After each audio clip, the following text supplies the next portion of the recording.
Selamat datang kembali. Maaf, saya terlambat.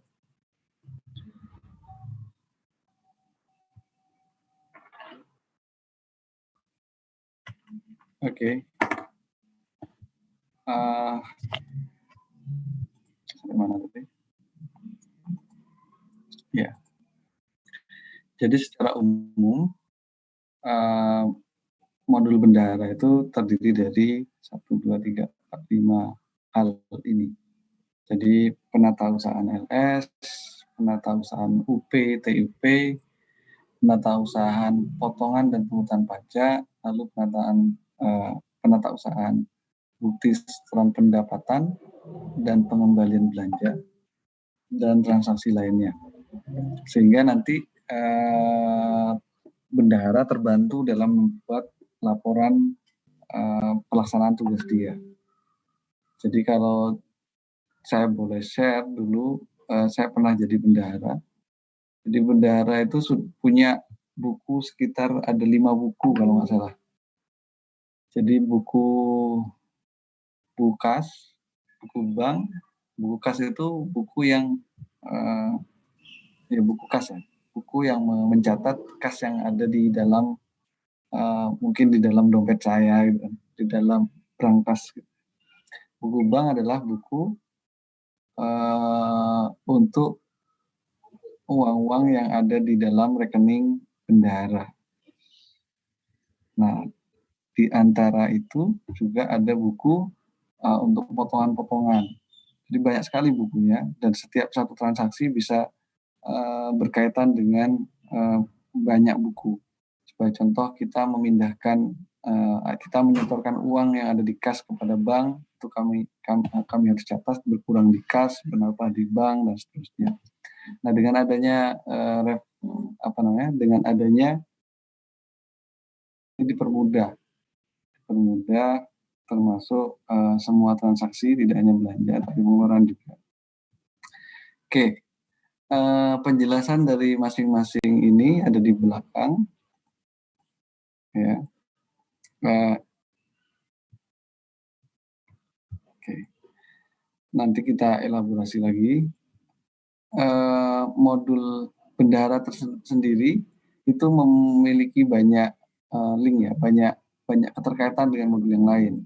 Kalau modul GLP General Ledger itu kurang lebih dia mencatat buku besarnya ya untuk transaksi-transaksi yang ada di satker atau di dalam pemerintahan secara umum. Nah, kenapa ada modul anggaran dan modul pembayaran? Kira-kira apa hubungannya? Kenapa dia modul bendahara itu berkaitan dengan modul anggaran? Ada yang bisa menjawab?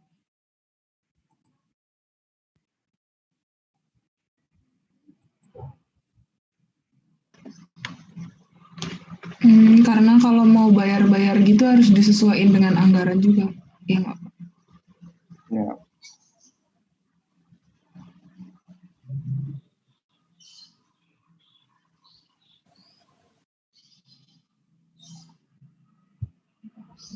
Sesuai dengan anggarannya. Oke. Iya. Jadi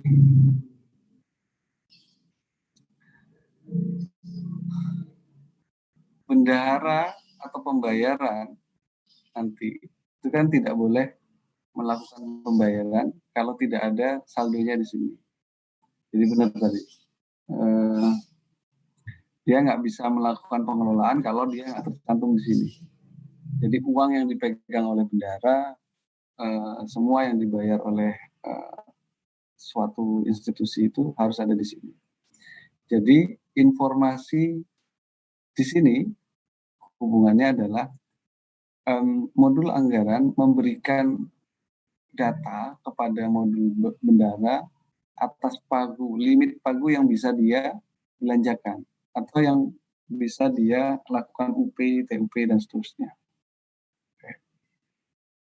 Jadi termasuk juga ketika saya akan membebankan, dia akan membebani yang mana?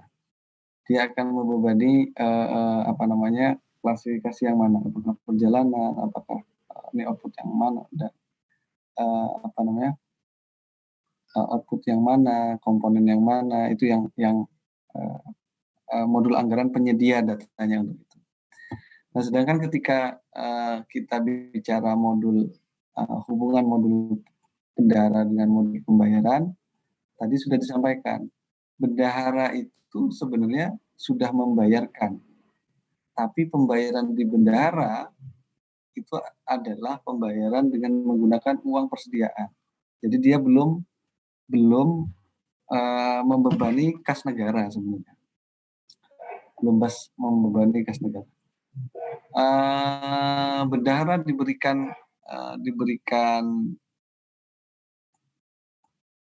kas kecil atau yang disebut dengan TUP maupun nanti kita exclude dulu LS ya. Jadi nantinya, dia punya stok di sini 10 juta, nggak 10 juta. Nah, nantinya ketika 10 juta, kalau nggak salah 90% ya, berarti 9 juta setidaknya, bendahara bisa mempertanggungjawabkan 9 jutanya untuk dibebankan ke negara. Atas pertanggungjawaban itu, dia kembali mendapatkan penambahan dari sejumlah yang sudah dibebankan. Oke, sehingga kurang lebih ya, di modul pembayaran ini kantong besarnya negara. Ini kantong besar negara. Kalau di sini ini kantong kecilnya di ini. Uangnya udah keluar dari sini, tapi dia merupakan bagian yang, jadi kalau ditanya, kas negara sekarang ada berapa? Kas negara itu adalah 1 tambah 2. Berapa yang ada di kas umum negara? Nah, kas umum negara itu hanya ini. Ini adalah kas yang ada di bendahara. Oke. Lalu semua dari pelaporan ini akan berujung kepada modul GL. Nah, seterusnya. Oke. Sampai sini ada pertanyaan?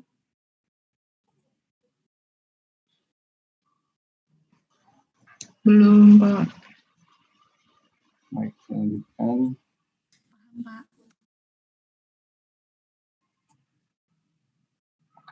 Modul bendahara penerimaan. Oke. Bendahara penerimaan tadi ini hanya mengulang dari slide 11 ya. Tadi ini juga sudah dijelaskan di gambar sebelumnya.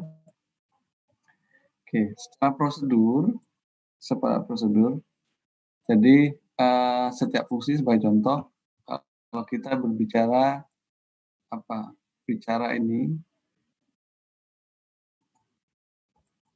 bicara fungsi ini,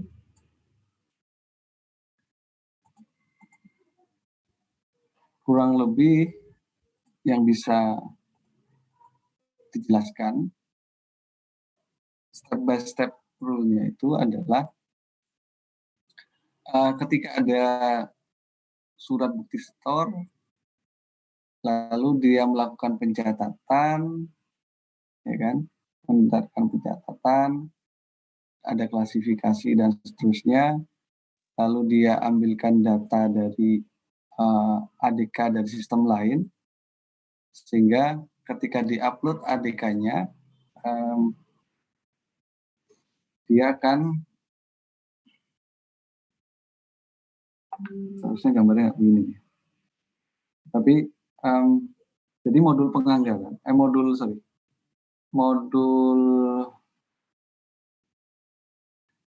bendahara itu kan, bendahara itu harus mencatat semua yang diterima oleh institusi juga. Jadi untuk pencatatan penerimaan negara bukan pajak, dia kalau dulu sebelumnya itu dilakukan secara manual. Ada SSBP kalau nggak salah dulu. Sekarang mungkin menjadi surat bukti setor. Nah, ketika surat bukti setor itu didapat, lalu dia melakukan perekaman dari penerimaan. Contoh perekamannya itu adalah mungkin ketika dia ada pendapatan sewa gedung anggaplah ya. Nanti dia akan melakukan pendapatan sewa gedung dan kasnya diterima dan sudah dengan adanya surat bukti setor itu menandakan bahwa dia sudah menyetor kepada kas negara. Oke, dalam perkembangannya penginputan setoran itu tidak dilakukan oleh bendahara, tapi dilakukan oleh penyetornya sendiri. Jadi kalau dulu bendahara itu sibuk banget yang minta duit, yang dapat, yang harus mengelola duit.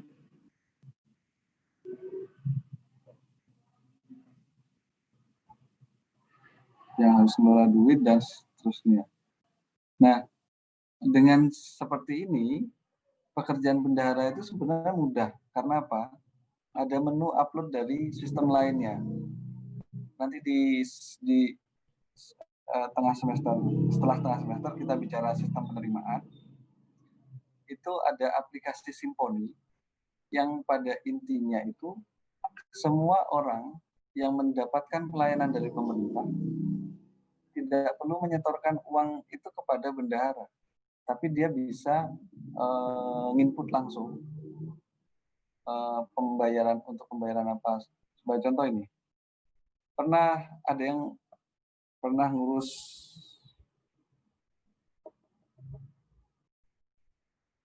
apa ya, paspor ada? Pernah, Pak. Ya, Pak Putri ya. Iya, Pak. Kamu urus sendiri atau kamu tahu proses urusnya? Kalau tapi itu 2000 berapa ya, Pak? 2018 gitu, Pak. Waktu masih 2018. Jadi dia itu mungkin nggak tahu berbeda sekarang atau gimana, Pak. Kalau dulu itu kami online gitu, Pak. Jadi nanti daftar gitu di daftar online terus nanti uangnya ditransfer gitu, Pak. Baik, transfernya kemana? Masih ingat nggak? Nanti dikasih apanya, Pak? Apa itu namanya, Pak? Apa ya namanya itu, Pak? Nanti kan udah ada tuh pembayarannya, nanti ada nomor rekening ditransfer ke nomor rekening itu. Kalau kami dulu kayak gitu, Pak. Nomor rekening siapa? Pemerintah? Nggak ingat lagi, Pak. Nggak Tapi ingat, itu Pak. dari sistemnya. Baik. Oke. Siap. 2018 saya sudah di situ, kayaknya sudah otomatis. Oke. Bayarnya kemana? Datang ke banknya atau via ATM? Internet banking, Pak. Dari ATM berarti. Internet bisa ya? Iya. Oke. Jadi gini. Iya.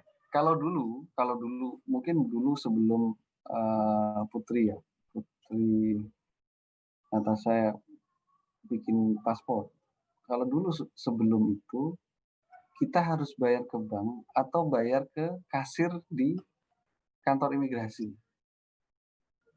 Jadi kasir itulah yang sebenarnya pembantu dari bendahara penerimaan untuk mengumpulkan semua. Nanti lalu ditanda tangan, lalu dikasih.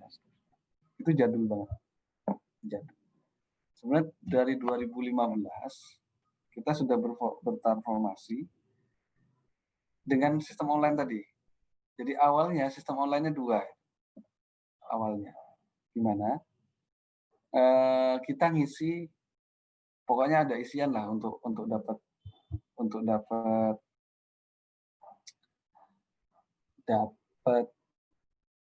apa namanya, untuk bisa ngambil paspor ada dua isian. Satunya isian saya nggak tahu, bisa jadi otomatis kayak online tadi, bisa jadi waktu itu mungkin belum, masih offline. Lalu isi-isian, lalu uji belangko lah. Di ini lalu kita nunggu. Habis itu kalau sudah oke, nanti kita disuruh bayar, kita datang ke bank. Begitu yang saya lakukan di tahun 2010.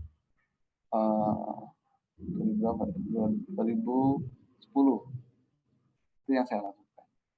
Jadi saya terpisah.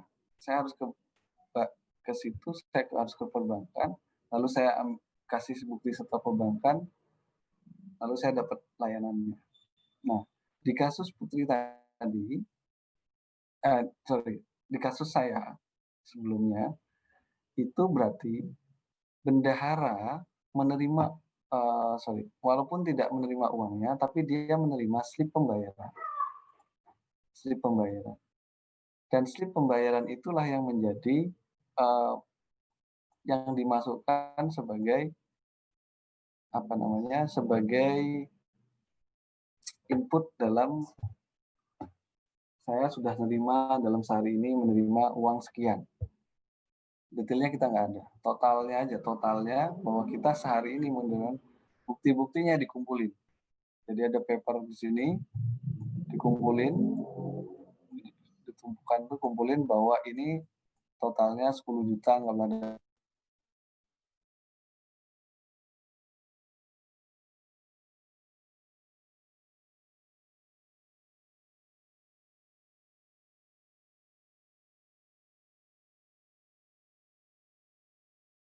Namanya kode bill. Kita pilih bank manapun, nanti kode billing itulah yang yang menjadi landasan pembayaran. Tadi yang dijelaskan Putri tadi.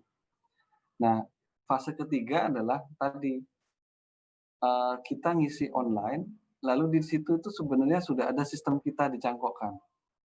Simponi dicangkokkan dalam sistem itu, sehingga ketika bayar itu sebenarnya bayar kas negara. Sehingga bendahara penerimaan itu tidak lagi pegang duit, dia pegang catatannya. Nah, disitulah sebenarnya kita bicara bendahara untuk catatan dia mengambil data PNBP dari aplikasi Simponi. Jadi datanya itu dimasukkan lalu dia injek ke dalam modul bendahara. Nah, di situ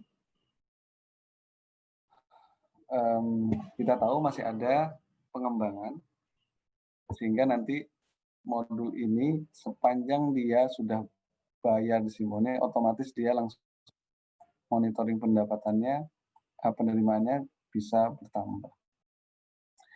Jadi gitu kira-kira ya. Jadi kami sekarang sedang dalam rangka menggabungkan beberapa yang berserakan.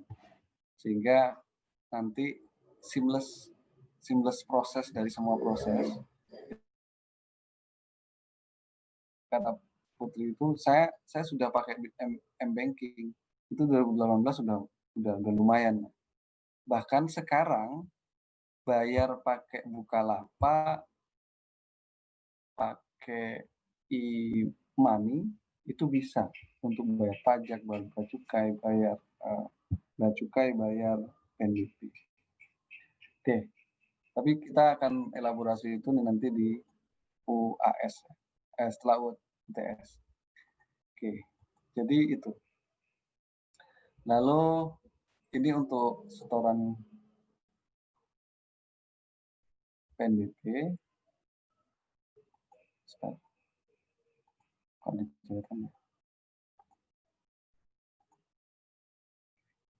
Tolong dipelajari skema-skema ini. Jadi kita harus paham setiap submodul dari modul bendahara itu prosesnya seperti apa. Apa saja yang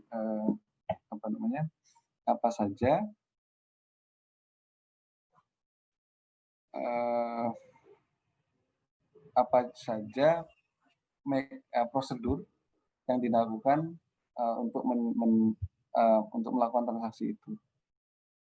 Oke, ini untuk pengelolaan PNBP.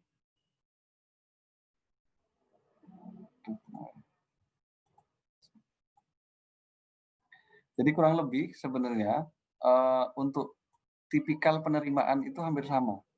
Tapi kembali ada yang tipikal transaksinya sama dengan kayak Putri tadi.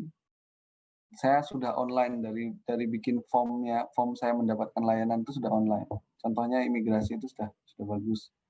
Lalu nanti kalau orang nikah itu nanti bayarnya pakai online juga. Dan semua hal. Tapi ada transaksi yang sebenarnya masih kita masih membuka pembayaran secara cash, sehingga bendahara itu menerima cash dan dia harus melakukan input di dalam aplikasi ini. Oke, ini untuk pengelolaan dana ketiga. Ini sama saja. Mungkin penyetorannya tidak melakukan surat bukti, tapi ada penyetoran lain. Dia harus melakukan inputting. Lalu ini pengelolaan perpajakan. Jadi sebagai contoh ini, bendahara itu mempunyai kewajiban untuk melakukan pembayaran. Dia tidak membayar secara penuh kepada penyedia. Dia memotong sejumlah tertentu. Sudah belajar potut nggak? Sudah pernah diajarin di pajak ya Pak? Pajak ya? Iya. Iya, gitu. Baik. Jadi karena bendahara punya kewajiban itu, makanya pembayaran kepada penyedia itu biasanya dikurangi pajak. Nah, pajak yang dia kurangi itu harus dipertanggungjawabkan, kan? Harus dibukukan. Nah,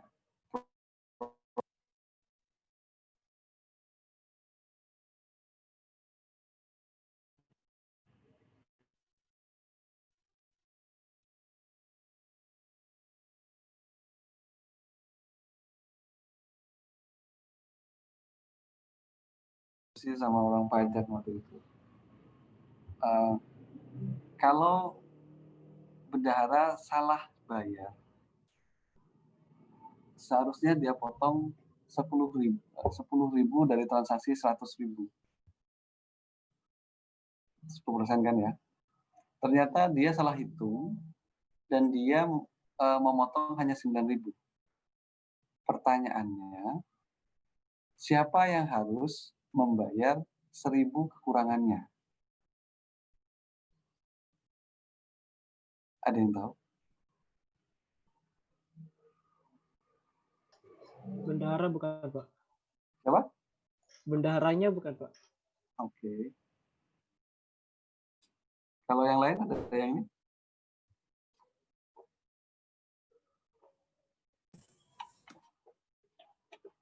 Pertanyaan? Ada apa namanya? Ada respon? Tadi siapa yang jawab? Rizky Chandra Pak. Rizky Chandra. Oke. Yang lain ada yang berbeda pendapat sama Rizky?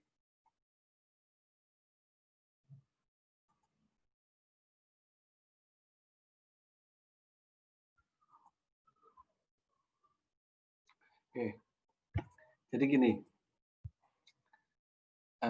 Berarti Rizky, kamu itu supporter dari teman-teman pajak. Jadi ada dua pendapat sih sebenarnya. Sepakat itu kalau itu bendahara, mungkin karena kelalaiannya. Tapi Iya, Pak. sebenarnya ini dari sisi perbendaharaan.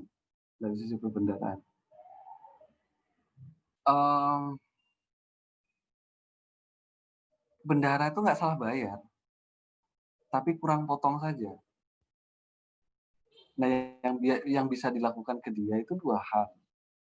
Nah, sebenarnya petugas pajak itu minta bantuan bendahara untuk melakukan pemotongan, tapi dia tidak melakukan pemotongan secara benar. Nah, kalau seandainya bendaharanya yang dihukum karena dia kekurangan motong itu, jadi itu ibaratnya kita meminta bantu orang dan orang itu membuat kesalahan, dan dia yang dihukum karena permintaan bantuan dari kita. Jadi itu pendapat yang lainnya. Jadi kan dia sudah punya SSP. Kalau SSP-nya kurang, nanti SPT-nya kan ketahuan. Kenapa enggak teman-teman pajak itu menagih kekurangan dia di dalam pelaporan SPT-nya.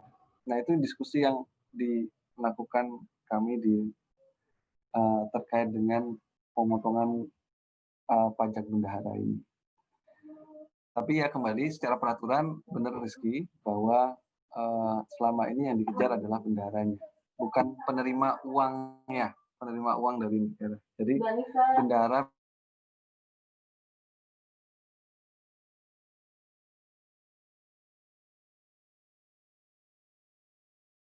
Oke, di sesi terakhir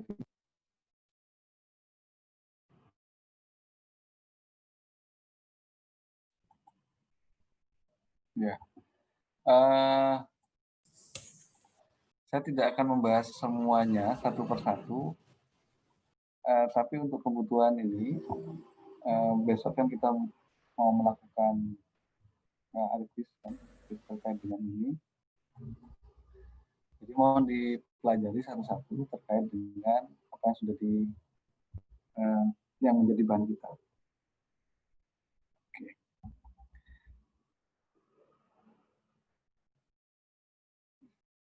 Ya, itu terkait dengan pajak.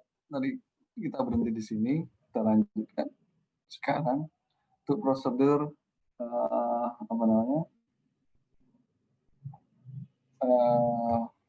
Ini prosedur pengelolaan kas lainnya. Mungkin ada sesuatu yang apa namanya yang tidak terklasifikasikan di apa namanya di modul-modul di submodul lainnya. Oke, terakhir ketika semua transaksi sudah selesai dengan mana? Oke, terakhir adalah bagaimana bendahara mencetak laporannya.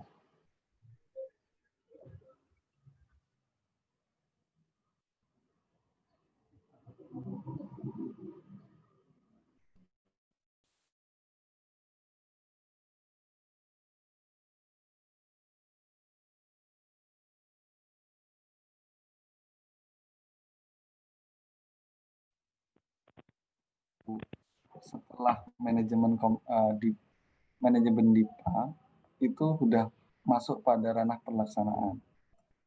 Ranah pelaksanaan itu tidak lagi pada perencanaan. Saya mau melakukan apa di tahun depan. Saya akan membangun apa di tahun depan. Bagaimana kita meminta persetujuan kepada DPR dan seterusnya.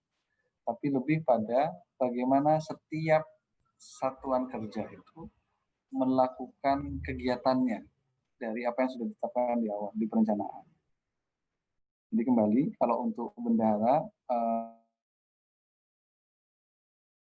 kalau untuk modul bendahara itu adalah modul yang dilakukan untuk pembayaran yang melalui bendahara, baik LS bendahara maupun terutama adalah TUP dan TUP. Sedangkan untuk yang LS nanti dari modul komitmen dia langsung berinterface dengan modul pembayaran karena modul LS mungkin dia punya stepnya tersendiri dalam bentuk kontrak dan pengadaan barang dan jasa. Oke, saya pikir sementara itu sebelum saya tutup masih ada banyak di sini. Masih ada banyak, silakan ini termasuk pengendalian dan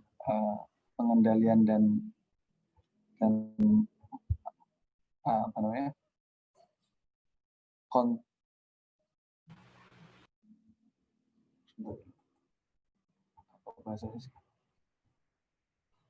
resiko dan pengendaliannya. Oke, jadi tidak ada sistem yang aman. Itu poinnya. Jadi dulu saya melakukan pembukuan itu sudah paling aman pada saat itu. Dengan buku ditulis, ketimbang tidak ada tulisan itu lebih baik. Tapi tulisan banyak error dan seterusnya. Maka itu kita menggunakan sistem aplikasi. Sistem ke aplikasi memberikan keuntungan lebih dalam memproses transaksi. Tapi bukan berarti tidak akan ada kesalahan karena kita nggak tahu bagaimana aplikasi itu bekerja. Masih ingat kan yang kalau di SIA itu kontrolnya itu kontrol input diproses sama outputnya. Jadi jangan sampai Jangan sampai 1 tambah 1 sama dengan 5. Itu berarti proses dan output-nya salah. Proses dan output-nya salah. Jangan sampai kita juga menambah 2 tambah 2 sama dengan 1. Nah, itu prosesnya salah. Jangan juga sampai kita menginput tanggal keliru menginput.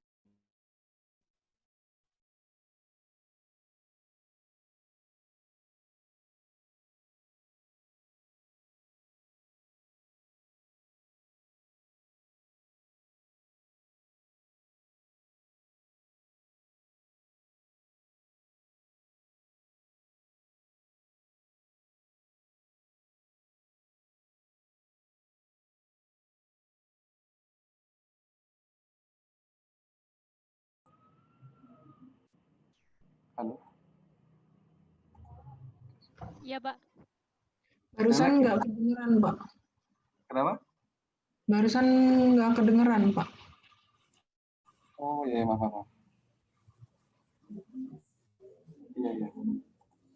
Saya lupa video dulu. Oke, saya sudah sampai mana ya tadi? Ya, jadi terkait dengan resiko dan kontrol, pada intinya bagaimana transaksi. Oke. Pertama, saya ulangi lagi, tidak ada sistem benar-benar aman. Jadi tadi kalau nggak salah di sini ya, ada pertanyaan itu ada fraud juga terkait dengan KKP, benar nggak? Sebelah. Di sini, Pak. Iya. Jadi adanya KKP itu punya tujuan, walaupun tujuan itu mesti punya celah. Jadi pelaksanaan dari tujuan itu masih ada celah. Jadi terkait dengan bendahara, dulu saya melakukan tulisan tangan. Itu sudah lebih baik ketimbang tidak ada tulisan. Lalu kemudian ketika zaman berubah, tulisan ternyata ada duplikasi pekerjaan, ada kesalahan yang mungkin dilakukan oleh orang per orang.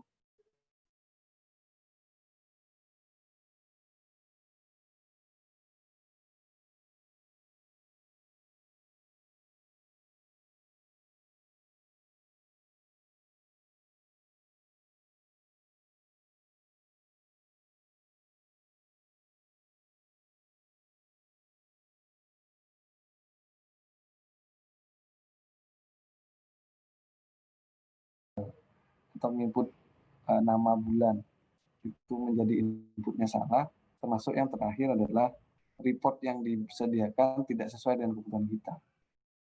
Oke, jadi hal-hal semacam itu dan di setiap proses itu harusnya menjadi pengetahuan kita terkait dengan sistem informasi akuntansi. Dan ketika kita bicara ada akuntansinya, berarti sistem informasi yang menyajikan data-data keuangan yang dilakukan oleh suatu institusi atau organisasi. Oke, saya pikir itu dulu untuk pertemuan kita kali ini. Terima kasih atas perhatiannya. Besok kita ketemu pagi ya. Benar ya, Mbak? Kita besok ketemu pagi, kita akan mendengarkan bagaimana kelompok 4 ya akan menjelaskan terkait dengan modul pembayaran. Oke. Kemarin ada pertanyaan juga dari Mbak Disa bahwa pembayaran itu apakah relaksasi pembayaran PNBP atau enggak. Ketika kita bicara pembayaran, itu berarti kita yang membayar. Sudut pandangnya adalah pemerintah. Oke, saya pikir itu dulu sementara. Sampai ketemu besok. Terima kasih semuanya. Assalamualaikum warahmatullahi wabarakatuh. Waalaikumsalam warahmatullahi warahmatullahi wabarakatuh. Terima kasih banyak, Pak. Terima kasih, Pak. Terima kasih, Pak. Terima kasih, Pak. Terima kasih, Pak.